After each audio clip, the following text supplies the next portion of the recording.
Hi hello friends, welcome to ரச்சிதாலஜிஸ் vlogs. வாங்க இந்த முல்லைப்பூ அப்படி பந்து மாதிரி மாலை மாதிரி கட்டலான்றதை பார்க்கலாம். நான் எப்படி கட்டுறேன்றதை பாருங்கள், நல்லா ஸ்லோவாக பாருங்கள். நான் இப்படி தான் கட்டுவேன். மேலே 3 பூ, கீழே 3 பூ. அந்த 3 பூனால் அந்த டிப்பில் வச்சு நம்ம கட்டணும். இப்போ பாருங்களேன், நான் இன்னொரு இதில் கட்டி கட்டுறேன். 3 பூ எடுத்துக்குவேன். ஏன்னா 3 பூ கட்டினா தான் சும்மா பந்து மாதிரி அழகாக தெரியும். மேலே 3 பூ, அந்த டிப்பு இருக்குது பார்த்தீங்களா, அந்த எட்ஜில் வச்சு ஒரு சுற்றி இந்த கீழே உள்ள நூல் அப்படியே ரவுண்ட் பண்ணி அப்படியே கொஞ்சம் அப்படியே எப்படி தள்ளுறேன்னு பாருங்கள். தள்ளிட்டு இந்த லெஃப்ட் ஹேண்டை இந்த ரைட்டை அப்படியே லெஃப்ட்டுக்கு அந்த சைடு கொண்டு போகணும்.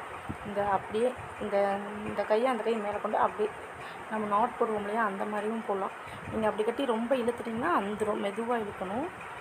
அதே மாதிரி இருக்கிற ஃபுல்லாக எப்படி கட்டிட்டு நம்ம பந்து மாதிரி நம்ம மாலை கோர்த்து கட்டினா கூட நம்ம நடுவில் கட் பண்ணி வைக்க முடியாது. இந்த மாதிரி நம்ம கட்டி வச்சோம்னா அழகாகவும் இருக்கும், பந்து போல் இருக்கும், வாடவும் ஓடாது. இதை எப்படி சேவ் பண்ணணும் ஒரு டிப் சொல்கிறேன்.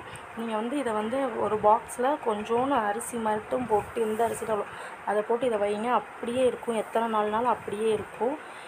இதை ஃபுல்லாக கட்டிட்டு பாருங்கள் எப்படி நான் கட்டியிருக்கேன்றதை பாருங்கள். இந்த மாதிரி